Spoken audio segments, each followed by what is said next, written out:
Hey, welcome back to Reading the Bible Together. Pastor Matt alongside Autumn again today as we continue in 2 Corinthians, picking it up in chapter 3 today, and I'll let Autumn take it away. Here we go. So we're starting to recommend ourselves again, are we? Or perhaps we need, as some do, official references to give to you, or perhaps even to get from you. You are our official reference. It's written on our hearts. Everybody can know it and read it. It's quite plain that you are a letter from the Messiah, with us as the messengers, a letter not written with ink, but with the Spirit of the living God, not on tablets of stone, but on the tablets of beating hearts. That's the kind of confidence we have towards God through the Messiah. It isn't as though we are qualified in ourselves to reckon that we have anything to offer on our own account. Our qualification comes from God. God has qualified us to be stewards of a new covenant, not of the letter, but of the Spirit. The letter kills, you see, but the Spirit gives life. Now, if the ministry of death, carved in letters of stone, came with such glory that the Israelites could not even gaze at Moses' face because of its glory, which was being brought to an end, will not the ministry of the Spirit have even more glory? For if there was glory in the ministry of condemnation, the ministry of righteousness must far exceed it in glory. Indeed, in this case, what once had glory has come to have no glory at all, because of the glory that surpasses it. For if what was being brought to an end came with glory, much more will what is permanent have glory. So because that's the kind of hope we have, we speak with great freedom. We aren't like Moses. He put a veil over his face to stop the children of Israel from gazing at the end of what was being abolished. The difference is that their minds were hardened. You see, the same veil lies over the reading of the Old Covenant right up to this very day. It isn't taken away because it's in the Messiah that it is abolished. Yes, even to this day, when Moses is read, the veil lies upon their hearts. But whenever he turns back to the Lord, the veil is removed. Now the Lord here means the Spirit, and where the Spirit of the Lord is, there is freedom. And all of us, without any veil on our faces, gaze at the glory of the Lord as in a mirror, and so are being changed into the same image from glory to glory, just as you'd expected from the Lord, the Spirit. Man, that's awesome. Yeah. Short chapter. This is a great chapter.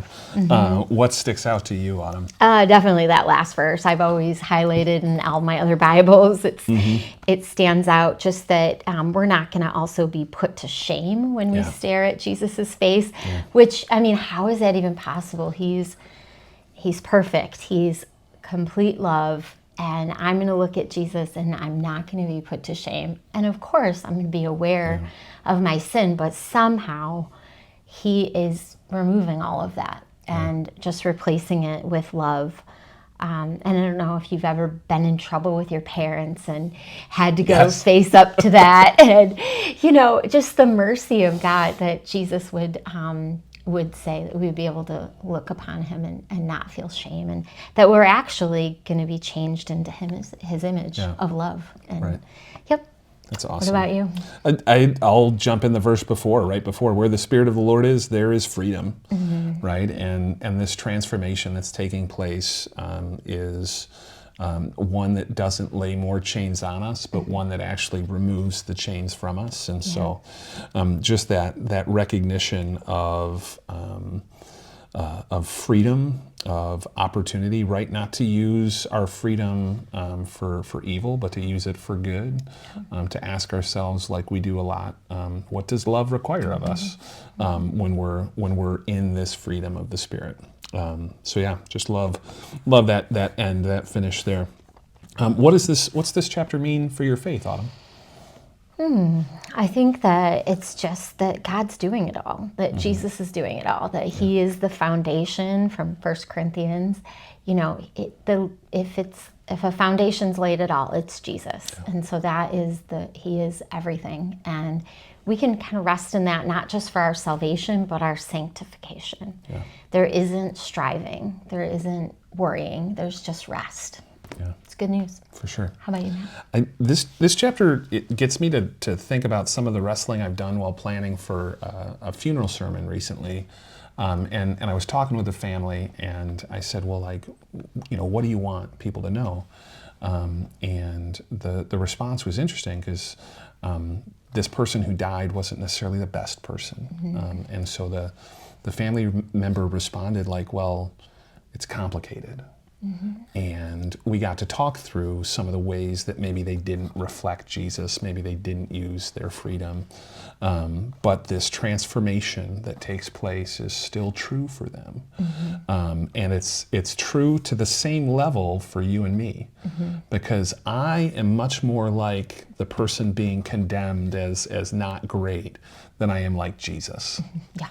And that transformation's happening just kind of constantly. And so I'm super thankful in my faith in Jesus that he is revealing himself to me and that he's transforming me into his image.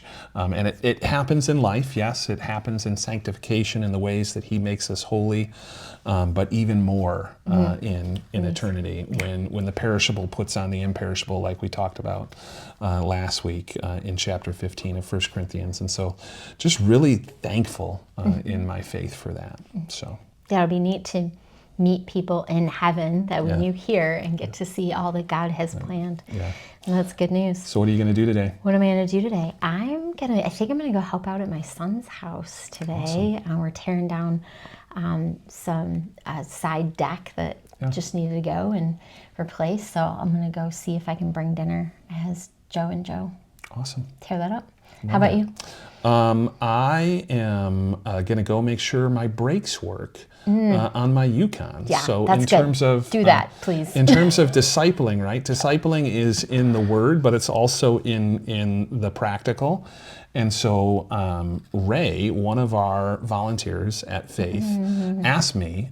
He's like, "Hey, can I disciple your son Ezekiel in changing brakes?" That's so cool. And I was like, yes. And so 3 out of the 4 brakes as we record right now is replaced, and they've been doing all sorts of stuff. So I'm gonna go home and I'm gonna drive. And if you see me in next week's recording, that means I lived. That's good. Everybody's going to pray about that. Yeah. Pray for the brakes. Pray for the brakes. Yeah, but what about you? Maybe less life-threatening than driving on new brakes I that your son believe in put Ray on. and I Ezekiel. believe in I Ray believe they can and do it. Ezekiel too. And they already tested the backs, so the Good. rears. So. Yeah, we'd love to see your comments down below, though. What sticks out in chapter 3?